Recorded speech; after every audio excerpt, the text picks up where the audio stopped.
Hey, hello everyone, and thank you for joining us this morning for this Hawaii Defense Alliance Workforce Development Workshop webinar series. Raylene, can you go to slide 2, please? Now, as Raylene is bringing up the slide, last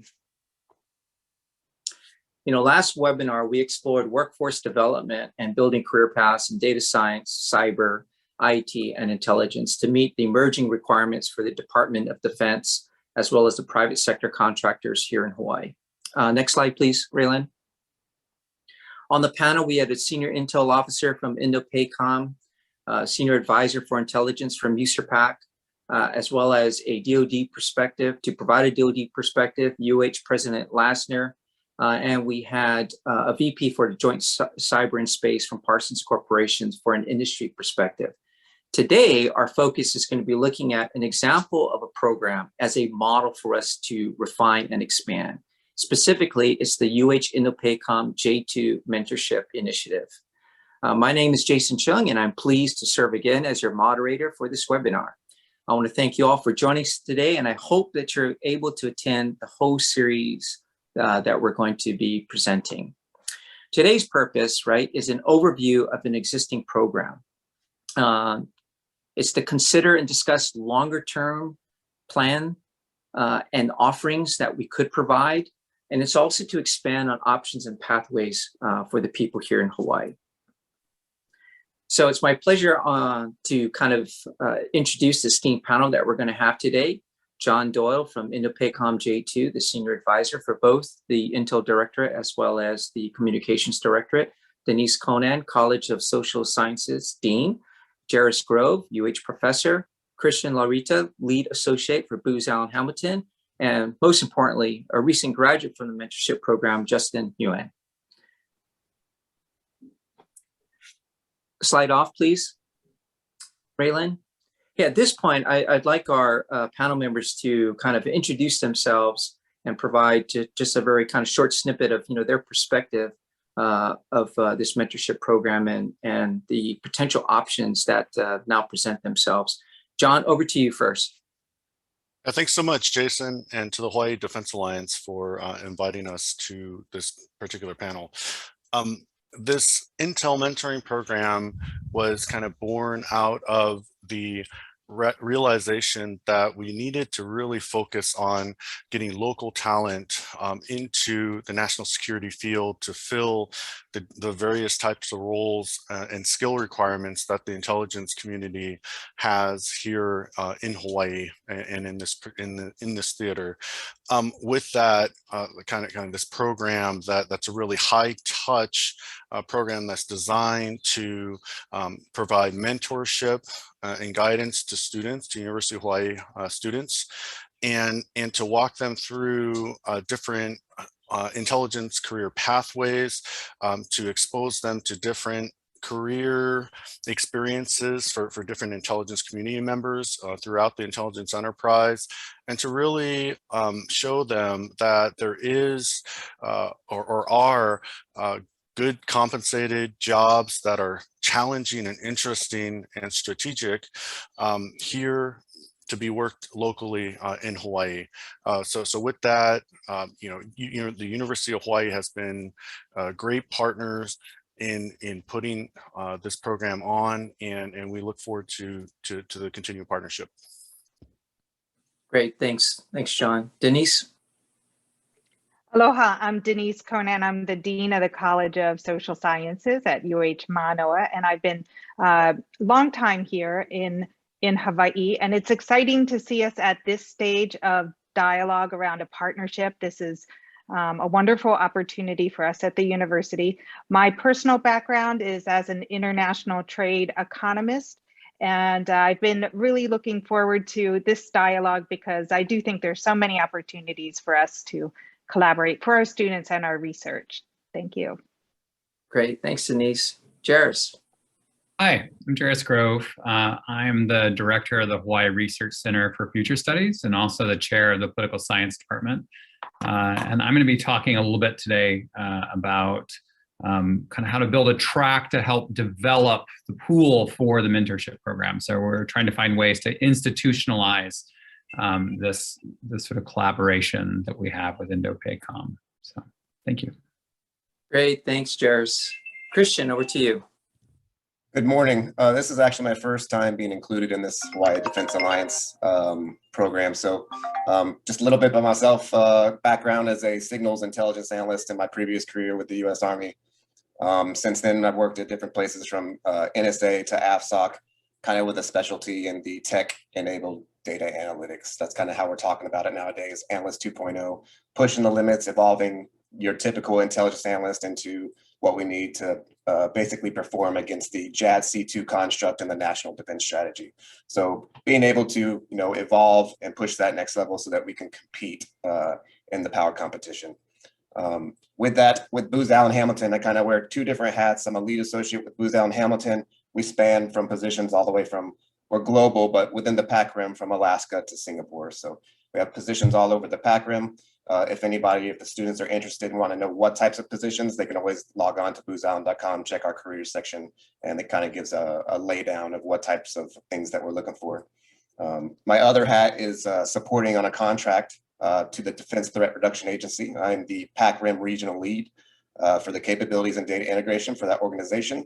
And we have different types of things within that model construct. We have a video modeling and simulation lab. We have data science scientists, data science section, data ingestion, software development, as well as rapid prototyping for the clients. I'm currently embedded within the Special Operations Command Pacific here on island. So if you have any questions about those types of things, I can share what I can share, but just willing to have an open conversation. Again, thank you for letting me participate. Hey, thanks, Christian, for that. Lastly, Justin. Hi, everyone. My name's Justin. I'm an undergraduate student here at UH Manila, graduating this fall, double majoring in sociology and interdisciplinary studies, peace and conflict resolution. I'm also a recent graduate of the US-INDOPACOM and UH Manila Mentorship Program for Intelligence. Thanks, Justin, and congratulations on that.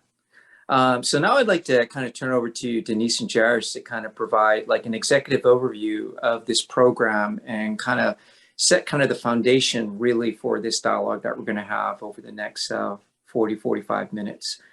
So Denise, Jairus, over to the two of you. Thank you so much. Thank you. Well, I have just a short presentation to share with you all. What we're hoping to discuss here today is how we can leverage the initial success we've had with this J2 collaboration with the University of Hawaii at Manoa to develop more pathways to intelligence careers and a variety of the new jobs that are going to be available here on the islands. I wanted to share with everyone just a brief snapshot of the University of Hawaii. If you're not familiar, we're more than a century old, founded in 1907. We're located in Honolulu's beautiful Manoa Valley on a 320-acre campus. We have a arboretum on campus. It's gorgeous. So if you haven't been over to our campus, please do come and visit. Hold on. Okay, we are also a campus of high distinction. I think often it's not recognized in our own backyard that we are a globally renowned campus. We're rated at the top 1% in the world by the Times University rankings.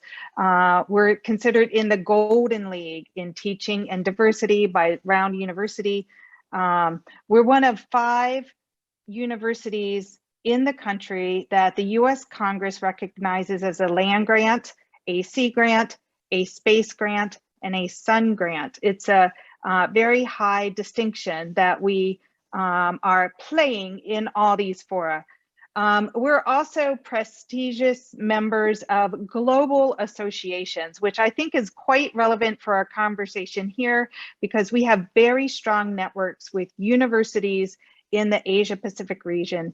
The Association of Pacific Rim Universities is the top flight research universities across the Pacific Basin. That includes not just Asia Pacific, but also Latin and Central and South America. We are also members of Asia Pacific Association for International Education. So we're very globally connected as a university with a high research reputation. We're also among the most diverse campuses in the United States, and especially diverse when you consider the type of diversity that we have here, which is students of Asian descent, Pacific Island descent, Native Hawaiian descent, and of course, others. And so that creates a kind of environment that could really provide diverse perspectives and insights in a variety of ways that is valuable. We're a safe city, most beautiful campus, rated nationally, which is no surprise to anyone that's visited our campus. And so based on that, we've been having discussions with UH-INDOPACOM now for a couple years now to see how could we've collaborated in other ways in the past. It's often been on the research on the sciences, but there's been a new interest in how could we collaborate more in curriculum and in this idea of providing degrees that give pathways to careers that would align to your current needs in not just at UH-INDOPACOM, but broadly in the defense industry.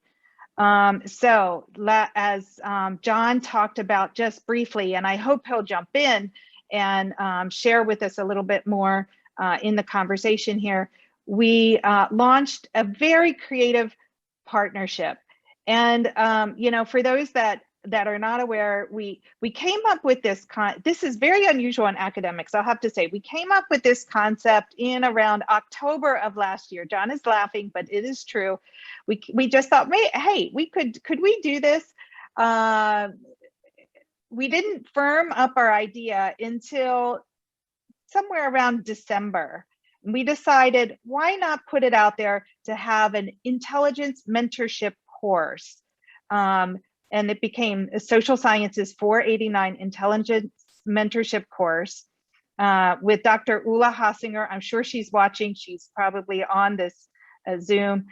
John Doyle and Michael Spencer put together a curriculum. And we put the message out, and within 10 days, we had so many applicants, it just blew us away. We were so shocked that over the Christmas holidays, people were eager for an opportunity like this. And so we launched last spring semester with a very competitive program with elite students, really top-notch students, and we partnered these students 2-to-1 with mentors from a variety of places. John can tell you more about it. It just has also been a program with unparalleled support from Rear Admiral Studeman and our own President Lasner, our Provost Bruno. They've been very, very supportive.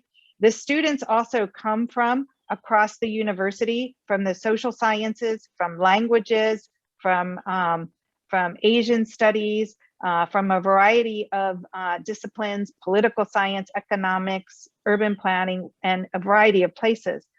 It's just been outstanding, and you can hear more about that from our own student on this call. We continued the program this fall, and we're quite surprised that multiple students from outside of UH Manoa wanted to be a part of this. We had to figure out, how do we admit students who are not part of our campus just to make this happen? We had to bend some, do some twists and turns to get students from places like, what I want to say, was it Ohio State University amongst others, right? And so it's getting national attention, this kind of program. And we are quite interested to see the level of engagement that this program is given. I've been fortunate to sit in a couple of classes and see how eager the students are for this opportunity.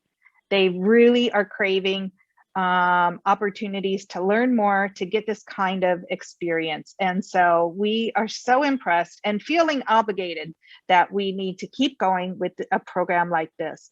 But now we're also in reflection wanting to gear this up as part of a more thought out curriculum. And that's why this dialogue is really important today, because we're thinking about how to lead students. And Jairus Grove, he'll tell you more about just exactly what this might look like, but we're still shaping it. And this is a good time for dialogue.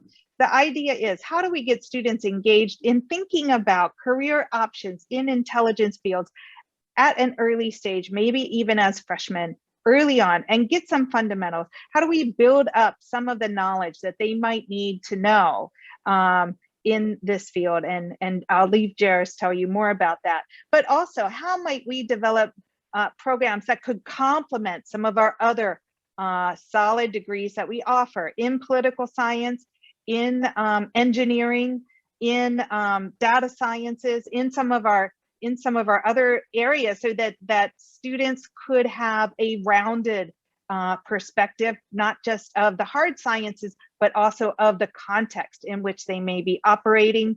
So that would leave them very well prepared. And then this mentorship program can become more like a culmination for the students in the program, where then they will be ready to take that next step into careers. I just want to highlight that we're also collaborating with UH-INDOPACOM's Center of Excellence for Disaster Management and Humanitarian Assistance. This is also in response to President Biden's executive order on climate change, where it's being now recognized that climate change is a national security issue, and that the Department of Defense needs to understand how climate change is going to impact its missions, its readiness, in a variety of ways. And so some of our faculty are working to offer capstone projects, research projects for our students that will align to the needs that that the CFE for disaster management has. And this is, again, an exciting opportunity for our students to do research and work that will have immediate impact and build their capacity as well. We also, I just want to note, we have a Master's of Intelligence and International Affairs. That's another piece of curriculum that the university offers. This is a program designed for working professionals. I want to also point out that our faculty are engaged in much research that is relevant. These are just a few topics just to get you thinking around. Global climate change is one area. Asia and Pacific sustainability and resilience. International trade is, of course, my field and others at the university. Border studies, social disparities. We're doing quite a lot with Pacific Island communities. Many different ways that there could be research collaborations that would align to interests. And this is just a quick overview of some of the types of research and books that are out there from our scholars. So we're hoping for this conversation to happen today. I just threw a few ideas up here. One is to restructure some of our curriculum and add new courses in a way that could create actual degrees or certificates, parts of degrees for students that are currently in our pipeline. But we're also thinking there could be other things we do. There could be concentrated efforts in the summer, boot camp ideas, curriculum that we're offering at a time when working professionals could upskill in a way that might help them align to some of these job transitions.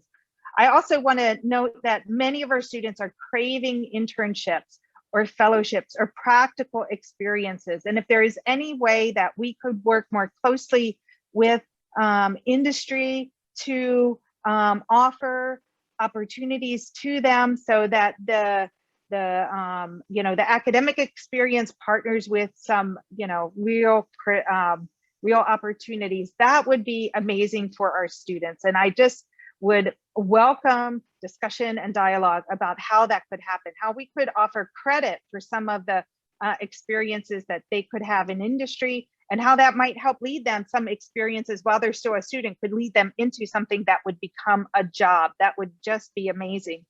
I wanted to point out we do have a program called Manoa Academy that's offering opportunities to high schoolers. So it's not too early to have them thinking about this kind of thing. We're working on a new program on data sciences for the social sciences. I just have a list of different colloquia and types of things that the college is engaged with. We're open to the collaboration discussions that we might have. And with that, I want to turn it over to Jairus to tell us a little bit more. Great, thanks, Denise. Let's see. Well, I'll try to run through this quickly. I wanted to give people a sense of kind of the courses we already have available and the ways in which we're trying to put together an intelligence studies degree track, which would at its earliest stages be a sort of concentration certificate directed towards students who are already in the STEM fields, but maybe because they have the technical skills for intelligence, they're interested, but they don't have the kind of international scope and background that they need. And we're sort of starting from the premise that geopolitics is an interdisciplinary sport. It's no longer possible to have expertise in just one area. You really have to be able to make those kinds of combinations. So looking at students entering as early as high school, but also looking at people, as Denise said, who are exiting the military service and maybe want to transition to the private sector. And so we'll go through kind of what that looks like and sort of the philosophy behind the program. So this is actually the 50th anniversary of the Futures Research Center, which has been doing global security practice, international education for half a century. We do a lot of work, particularly I do, in kind of the disruptive technology space, how unexpected revolutions happen in military affairs, from improvised explosive devices to quantum computing. And it's not just the military who follows John Boyd around, it's also futures and political science. And we like to think about how we build knowledge so that we don't get stuck in the observe and orient stage of the OODA loop, right? How do we get to decide and act? And I think, intelligence in a lot of ways is all about how to process what is sort of an unprecedented scale of data and information. But in many cases, because we're entering into, in some ways, brand new kinds of contexts, we have real wisdom deficits, right? So we have sort of too much info, not enough guidance. And we think of that in terms of heuristics, right? So when we're trying to figure out ways to prepare students to make decisions, to organize or filter or fill in gaps in data, we want to look at things like history. We want to think about things like models. Those can be economic models, those can be political models, they can be conflict models. We want theories. So we want theories of change. We want reasons why technologies get adopted or are not disrupted. And we want to build the habits of pattern recognition that allow people to see in data the kinds of things that they need to make actionable decisions. So we've built a sequence of classes that we think give students who may not have any background in social sciences at all, or who have a background in a particular social science but want to think about intelligence as a career path. The first is a 100-level course, which would give them an introduction to intelligence studies. The next is a series of 100 and 300-level courses that range from global politics, classes we offer on new media politics. Those are things like fake news, the role social media plays, the ways that new kinds of information technology change the landscape of surveillance, as well as our long history in strategic futures. And all of that is to lead up to a kind of seminar in what we're calling secret wars, because it's sort of exciting, which is what happens behind the scenes of international relations and geopolitics that makes the kind of context that we now have, in hopes that we have an even larger group of students who are prepared to enter into a kind of capstone or an intelligence mentorship program. So that would make the mentorship program more competitive. It would be something that students were working up to. And it would also allow for us to make sure that students were already prepared to take advantage of the kinds of opportunities that John and others have created. So a quick taste in kind of what those classes look like. I'm going to skip some of these details. So the first is our sort of POLS 119 course. It's an introduction to intelligence studies. It works off of Peter Oleson's open source textbook that develops sort of a history and also the context and practical information on human intelligence, signals intelligence, imagery intelligence, measurement and signal and signature intelligence, and open source intelligence. We also have a specific international relations course, which we're calling a Pacific Century, in which we focus on what we call heteropolarity, which is how we got out of a unipolar or a bipolar world and now have these actors which don't really match up, right? How do we even conceive of North Korea? They're not a great power, but they're an incredibly disruptive power. Intervulnerability instead of interdependence, and yet still old ideas about great power competition. Introducing students to the particularities of maritime competition, the UN Law of the Sea Treaty, sea lanes of communication, Chinese fake island building, freedom of navigation, and all of the ways in which the Pacific is becoming an increasingly congested environment for potentially sort of accidental conflicts.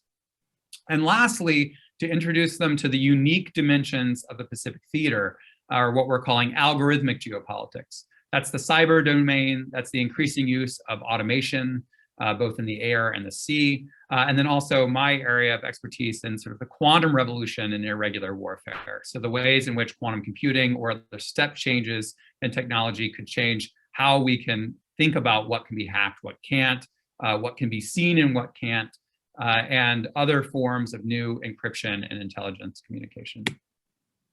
We have our class POLS 342, which is political design in the futures. This class is to try to get over what we call future shock and try to get ready for what we hope is futures proofed, right? So how do we get from all of these new emerging areas and domains into something where we can start to practice decision making? So we teach foresight, horizon scanning, and scenario development, how to look at things like weak signals, technologies like, say, for instance, the fourth industrial revolution, technologies where there's going to be new capabilities of surveillance because of smart refrigerators and smart cars. Immersive real-time decision and complex problem solving. So how we build scenarios and worlds and also build governance teams to make decisions in those scenarios so that they can practice what it means to try to select what is good and not good intelligence information. We've been working with Balance Corporation. Some of you may know David Gardenstein-Ross. He wrote the Foreign Affairs piece on lone wolf terrorists to build out various kinds of worlds and models we can use for testing that. And we think that if you want decision dominance in noisy environments, then you have to build this kind of learning environment where students can practice what it means to not just work under pressure, but with multiple inputs, sort of the instability or sort of changes in the veracity of intelligence. We have our 315A course, which is called Secret Wars, Covert Ops, Saboteurs, and Surveillance. This is a global history of actions short of war. This is an area we actually find many of our students don't have any background information in. They don't have an understanding of the context of the Cold War. They don't know what US-Soviet competition looked like in proxy wars or in special forces operations.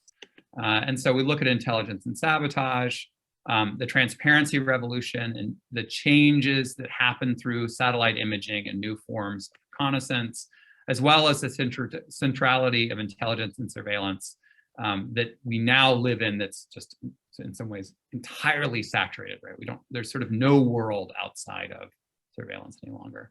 And what that means for open source intelligence and even the privatization of covert ops. I think about David Cullen's reading of the Mumbai attacks, where it was unclear, were these private actors, were these state actors, was it a combination of them? How were they integrated into social media platforms? And then lastly, what we hope to do to institutionalize the mentorship class, which is POLS 410. And this would be a competitive capstone for intelligence, opportunities for direct mentorship, opportunities for recruitment of what we hope would be the best and the brightest, not just from the social sciences, but from the STEM field as well. Quickly, we also have a master's and PhD track, which is actually well established. This is Owen Shea. He just turned in his dissertation yesterday on the geopolitics of weather monitoring and modification. He currently works at the Navy Joint Typhoon Warning Center. We have two sequences, a PhD and MA Futures seminar. We have a war seminar at the MA level, comparative politics at the 600 and 700 level, international relations at the 600 and 700 level. And then we also have a tremendous amount of alumni support. This is Jacob Satiritis. He's a lieutenant colonel in the Air Force. He was just appointed in August to be a research faculty member at National Intelligence University. And he graduated from our program 2 years ago. And so we're using these assets we have to begin to build the beginning of a framework that would run, frankly, from high school through a PhD, depending on where a student's needs were. But that's also the purpose of this meeting, is we're hoping to build that network in an even sort of more immersive way that would bring in people from the private sector, people who are still active duty, so that we can get a better sense of how to shape this curriculum to produce students that would be ready not just to be interested in intelligence, but to be actionable in intelligence. And I'll leave that there and move on. Oh, that's an awesome overview, Denise and Jairus. Thank you for sharing that with us. So that was a lot of information that was covered. I'm going to try to distill it down to maybe like 4 or 5 key points, if that's even possible, to kind of set the foundation for the rest of the dialogue. John and Denise, incredible kind of opening comments and then opening overview that really talks about the incredible opportunity that presents to itself right now, right?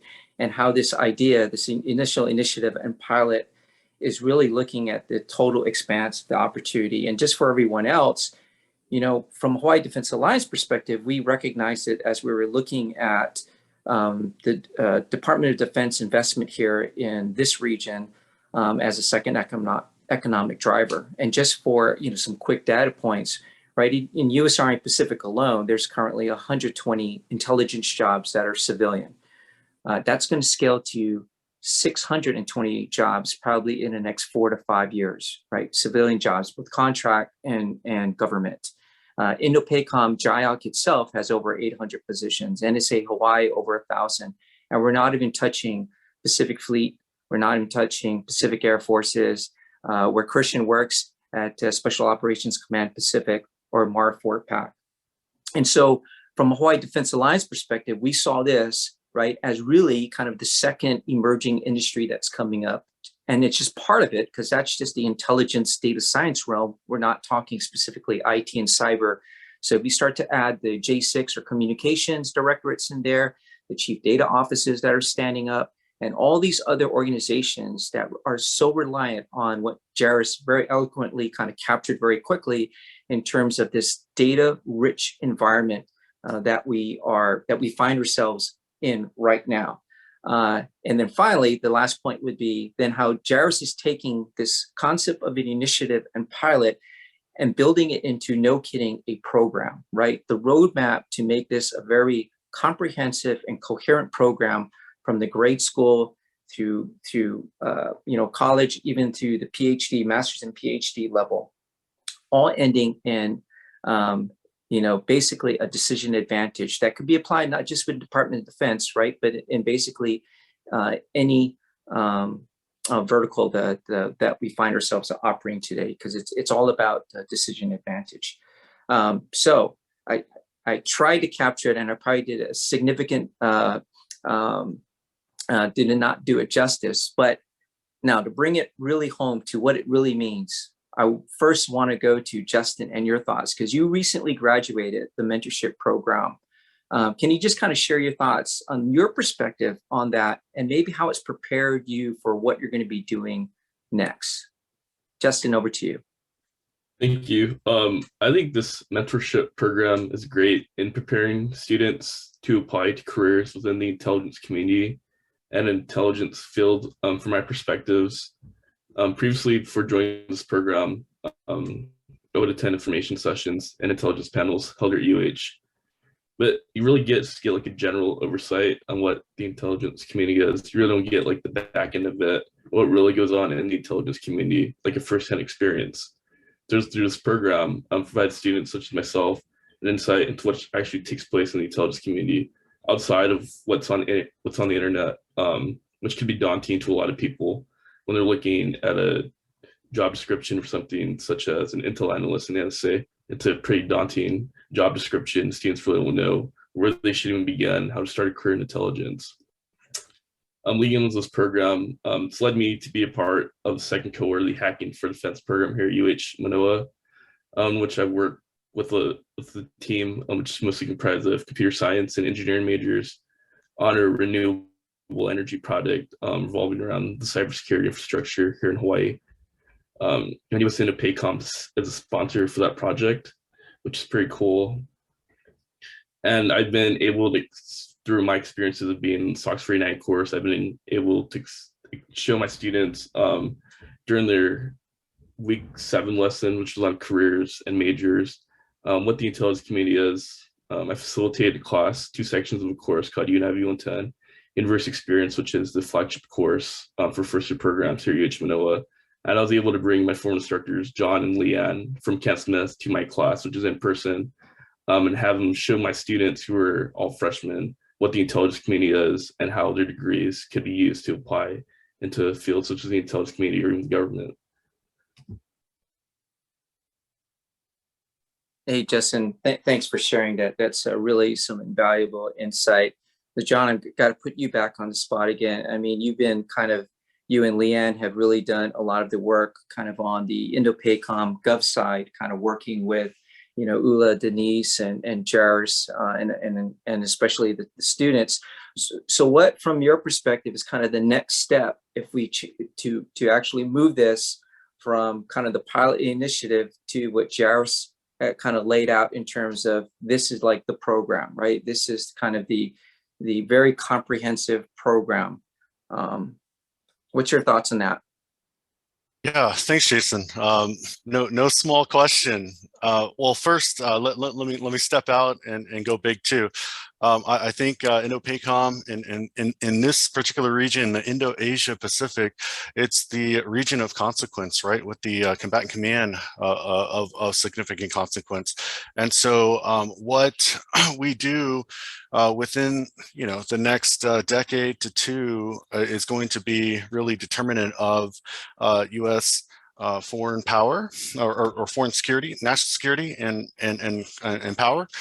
But then also we have the kind of inflection of and tremendous pressure of technological change that Jairus and Denise have been mentioning, that is really causing us to think about how we're going to sustain competitive advantage into the future and how the DoD is going to modernize. And we're there, right? We're there. So the growth that you're talking about is stemming from that, and that's going to impact all domains to include the intelligence domain.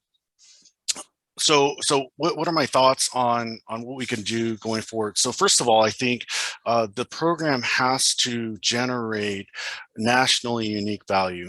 Why? There are other universities that can stand up programs and that have existing universities that have programs, but as I mentioned, this is the region of consequence with the relationship and the high concentration of national security assets in Hawaii that we can simply put the pieces together to leverage to generate that nationally unique value. So things like the Asia Pacific Center for Security Studies, right, and the brain trust that exists there. They've recently have extended an olive branch and wanted to partner and have come up with a couple of items that they have offered to the program to strengthen the program. One of which is a distinguished speaker series where General John Allen, who used to lead the ISAF forces in Afghanistan, will be present at the center. They've invited our current students, our 15 students, to attend that. Further, they have a theater program where they go over different issues called IPOC, and they've basically offered that training curriculum that they're going to record to our students as well. I think that's the start of the very beginnings of that partnership. Our last class on Wednesday, we had a professor join, and he's going to continue to join for the rest of the semester. He's already starting to generate ideas on how to strengthen that partnership as well. I think you have the State Department at U.S. Indo-Pacific Command has grown from one ambassador. Now she has a staff of 5 foreign service officers that have served in many different countries, have a breadth of experience and a wealth of knowledge to help infuse the foreign policy experience into our program. So I think if we do some of these things and we take advantage of our natural strengths that are already resident here, we're going to be able to really create something that's really unique, nationally unique, and that provides a advantage for local students to gain entry into some of these really important and well compensated jobs. Denise had mentioned that with very little advertising, Denise, we've been able to attract students from across the nation, from 4 different locations, 4 different universities, and I think with more focus on if we were actually to advertise that number could grow significantly, and I think we know that, and it gets to this question about how do we generate a cohort, a community that is coming through this program, but then branches out and goes to the respective agencies and into the national security ecosystem, and that's working this particular problem set over time. And I think if we focus on doing that and keeping that tapestry of students together in this community, it grows over time. Just like Jairus is talking about the NIU professor that was a UH grad in his program, right? Of course, he's going to provide tremendous value going forward, and we could just layer and build off of that. So I think that's another area.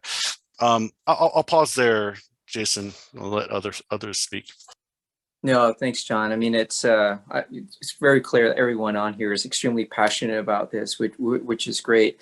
And I wanted to do a follow-on, but what I want to get first, though, is Christian's perspective on this, because as someone who's been operating, in this region for a fairly long time, both when serving as a SIGINT analyst in the military and now working a bunch of different jobs within the intelligence ecosystem here within Hawaii.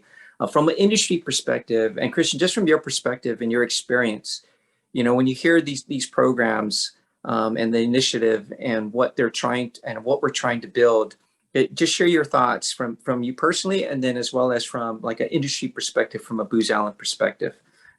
Sure. Over to you. Yeah. So I actually have a bunch of notes here I wrote down. I was listening to everybody. A lot of it's, it's on point.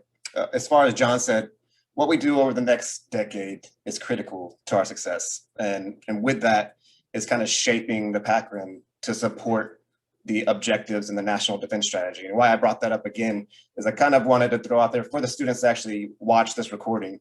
Go to Google, check out the NDS, go see what it says, read it, understand it. That's kind of the direction that those are the missions that we're trying to accomplish as a whole, as a country.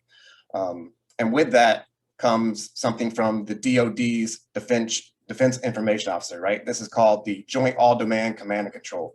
There's also an unclassified source that you can access on the open web to kind of understand what that is. But that's basically bringing engineering and technical expertise from the technical level, the tactical level, the strategic level, and the national level. So it's all domain, all encompassing strategy for the entire DoD. With that, the different services have different types of initiatives. Specifically, Special Operations Command has its own strategy called Mission Command, also an unclassified source if you Google it. This gets into some stuff that I hope people get excited about, which is how do we gather information from sensors, like using Microsoft's HoloLens, using augmented reality to kind of help our warfighters on the ground to understand the atmosphere. And then I kind of wanted to scope it for the students as well. It's like, why is all this stuff happening? Why are all these positions being created at the INDOPACOM level, at SOCPAC, at USERPAC? And then something that we didn't even cover is we have all those services, and we have all those industries, and we have these corporations that support the DoD at large, but there's also the interagencies. So we have everything from NSA to DIA to CIA to NGA that has embeds all over the place out here in the PAC Rim. So when you're looking for career opportunities, it's not just one specific entity or combatant command or TSOC or Tactical Special Operation Command, but it's all over the place, and you get like little sprinkles of agency folks all over the place, including the FBI, which I left out, and Secret Service. So why is it all happening? Is because in the National Defense Strategy, if you actually look at that, you have the peer-to-peer competition, which actually Jairus's stuff kind of covers some of that stuff. The level 300 course that they're offering, the Secret Wars. There's actually a great resource online if you don't know what that is, to kind of just get an understanding concept, which is from the Center of Strategic and International Studies. They're kind of a US think tank. We call this gray zone competition. So this is everything that happens under the threshold of war. So what do I mean by that? It's things like using economic power to influence you, to get your way, for example. A perfect use case would be, I'm sure everybody remembers when Russia kind of went into Crimea and not a lot was done about it. Well, there's a lot of gray zone areas in that specific situation, because a lot of those folks were not identified as actual Russian army personnel. They were proxies, as also Jairus mentioned in some of the slides. It's hard to use the international legal strategies and policies to apply to something that's a proxy, for example, because who do they belong to? Who's responsible for them? In that specific use case, Putin was basically able to say, I don't know who they are. They're just on the ground supporting, our stuff. I don't know. So it's a way for them to kind of not be responsible. So we're growing all over the place. The JADC2 construct, which I had mentioned, please take a look at that. It outlines our strategy for the future over the next decade and also after. And then to kind of get into what it is that, from my perspective, we're seeing on the ground that we need, right? So the data science stuff is really, really needed, especially on the engineering side as well. We need to update infrastructure. We need those folks that know how to deal with the hardware and kind of install the hardware, but we also need the people that know how to use the hardware. Doing things like cloud computing, understanding Amazon Web Services, Microsoft Azure, being able to build data lakes, being able to tap into application processing interfaces and pulling in information to kind of build some sort of information picture for the boss or for the leadership. Something that I think a lot of people, the open web is a very powerful tool. And some of the things that we're finding is like, there's a lot of information out there that, we like to bring, and we have our own classified internets, if you will, or networks that we operate on. But there's a lot of critical information that's also on the open web. And one of the things that I always kind of tell my guys, which, by the way, one of my best data scientists that I have on my team is from the University of Hawaii. He's actually sitting with at the Joint Intelligence Operations Center. I call him Gandalf. So he is my wizard. Anytime I need something that's super technical, I need him to build me a Jupyter notebook, or I need him to automate some sort of methodology or workflow, I go to him. And he's been one of the best employees we've had probably in the last decade.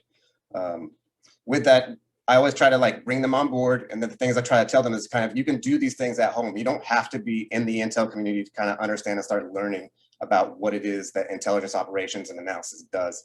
Things like single source processing systems like GIS platforms, or just understanding how to use Python, understanding how to use Jupyter notebooks.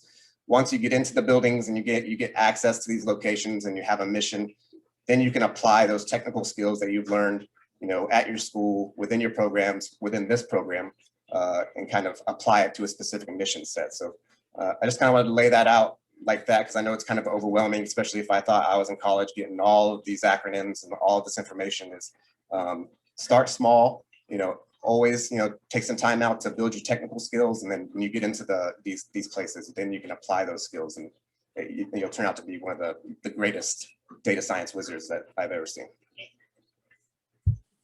Over. Hey, Christian, thanks for sharing that. With the time that we have left, because obviously I've done a really poor job as a moderator, there were like 4 key questions, and we were only kind of on that first one, but there's so much to this, as you talk about great power competition, gray zone, thresholds just below, conflict. that's a whole series of separate webinars that we could go down. But the following question that was kind of discussed here, both John and what you were saying, and initially in your opening comments, Denise, it was talking about, okay, why this is so significant that we're doing it here in Hawaii. You know, there's a readiness issue, right? When you look at workforce development at large, take the example Pearl Harbor Naval Shipyard and realizing, 100 years ago that the only way you can really have effective readiness is actually build them here. But then there's also a cultural significance, right? That Denise, you touched upon, and Jairus, in your curriculum, you have that weaved in there, understanding the nuances specifically of this region. If you can, in 5 minutes between the two of you, just kind of touch upon, how important that is, not just from a readiness issue because you grow them here, but because we're University of Hawaii, one is postured, as well as just our proximity, right, to the most consequential region in the world. So Denise and Jairus, over to you for the next 5 minutes here. Well, I'm glad, Jason, you hit on that, because I do think that our students here in Hawaii, they're just so uniquely poised to contribute in this space. I kind of hinted to the diversity of our students. Our students are coming with a lot of sensitivity to multicultural perspectives, and I think that makes them really able and eager to understand these sorts of diverse perspectives that you're talking about, these sort of global perspectives, regional perspectives. I think they have a lot to bring to this platform, and I think they can also interact in the region in ways that will be smooth and to much advantage in this whole discussion. I want Jairus to talk a little bit more about this, because this is the curriculum he's thinking about. Let me turn it to Jairus. Sure. I think we talk a lot about technological competition with China, but we have to remember that it's also an ideological competition, right?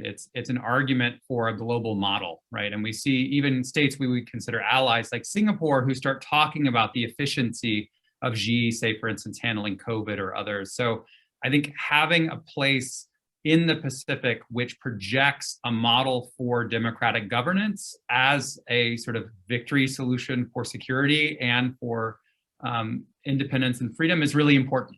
I also think that we have a memory of being attacked here that's very different than the rest of the United States. We have people who've grown up with grandparents who remember World War II.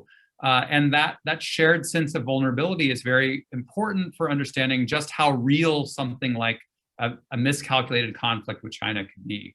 And how do you prepare students to understand an adversary that talks about themselves as a 1,000-year adversary, right? That makes harkings back to notions of long-term governance and continental-sized expansion that goes back for centuries. And I think it's not something you learn in one class. It's something you learn the details of in one class, but it's something that you live in. And that kind of expertise is something I think, have unique access to in the Hawaii Pacific. And then what we offer, I think, is a multicultural model, that those ideological conflicts and those cultural differences aren't permanent differences. They begin as something that can be competitive, but they can end in something that can be incredibly collaborative and that can thrive. And I think our university, I'll say not just one of the most diverse, the most diverse university in the country. We're a microcosm of those kinds of clashes of ideas and cultures and concepts, and we emerge stronger for it. And so I hope that's something we can build into not just the sort of technical features of the curriculum, but really the ethos that we're trying to build.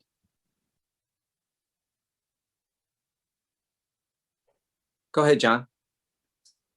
Yeah, thanks, Jason, and Denise and Jairus. I just wanted to add that, in my experience being a student at UH in a master's program, one of the most talented students that we had, he was an accountant, was from Molokai, born and raised, right? And just happened to have the right opportunities to pursue a career and was one of the lucky ones that got to do that.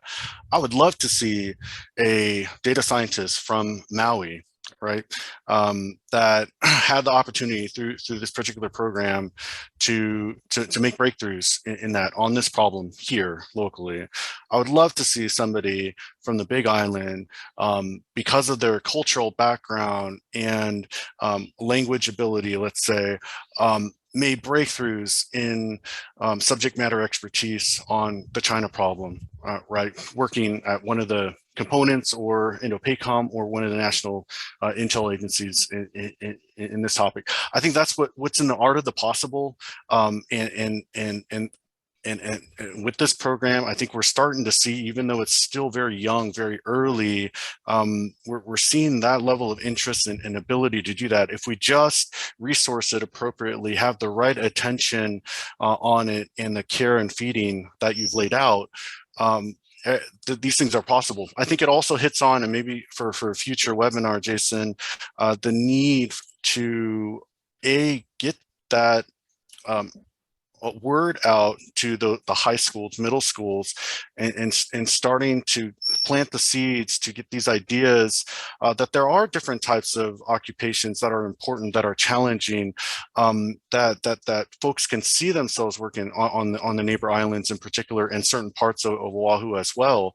And how do we get scholarships and funding and resources and folks to speak to them. And so we got this pipeline that's not only focused at the university level, but then the feeder into that and gets that holistic wheel going. Over. Oh, thanks, John, for that. Christian, final thoughts from you? Yeah, final thoughts.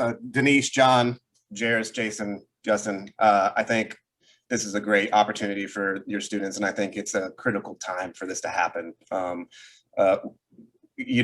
Before we kind of moved into the new NDS strategy and kind of had a focus out here, Hawaii was kind of the place where you came in the DoD to kind of kick your legs up and sit back and go have a Mai Tai. But now, as we are kind of converting and we are focused on greater things, I don't think there's a more appropriate time than now to kind of get through this program, develop it, and then really develop experts in the field of, whether it be AI, ML, data science, data engineering, or any of the other social programs that you put forth. This is a great opportunity. Thanks, Christian. Justin, final thoughts. I think Denise, John, and Christian, Jairus, Dr. Groves did a great job on talking about everything, great overview of the program and future programs that are going to take place here for intelligence at UH-Manila. Great. Okay, Denise? Well, at the end of this conversation, I'm very excited. I do think there's a lot of hard work ahead of us. And I will say outright, Jairus, we're counting on him to provide a lot of leadership for this program, but we also need community support. We need to have direction. We need to have support from those in the variety of places, from the agencies, from PACOM, Booz Allen, whatever you can do to help our students and help us do this right is just critically important. And since we're at the start of it, it's a wonderful time to be having these conversations. I hope this is the first of many. So Jason, thank you so much for bringing us all together. Mahalo. Thanks. Jairus, real quick, final comments. Sure. I think the Defense Alliance and the defense sector can really help us educate the legislature and the leaders of Hawaii to see why this is such a critical time to start putting investments in this kind of infrastructure here. We have a certain self-image of what Hawaii is economically, and that's set to change. And so I'm hoping that this is a way to kind of put a spotlight on the opportunities for growth and success. So we really appreciate the time and more support. Now, I want to thank all of you. I mean, it's been a tremendous webinar, and we could have gone on probably for hours. And this is really the first, right? I mean, this is an endeavor. This is a journey. There's a path that we need to follow now to take this incredible initiative and pilot and really, bring a program to fruition for all the reasons that you laid out, right? I mean, the bottom line upfront statement is this is the most consequential region in the world today, and not just from a military aspect. You look at from commerce, economy, right?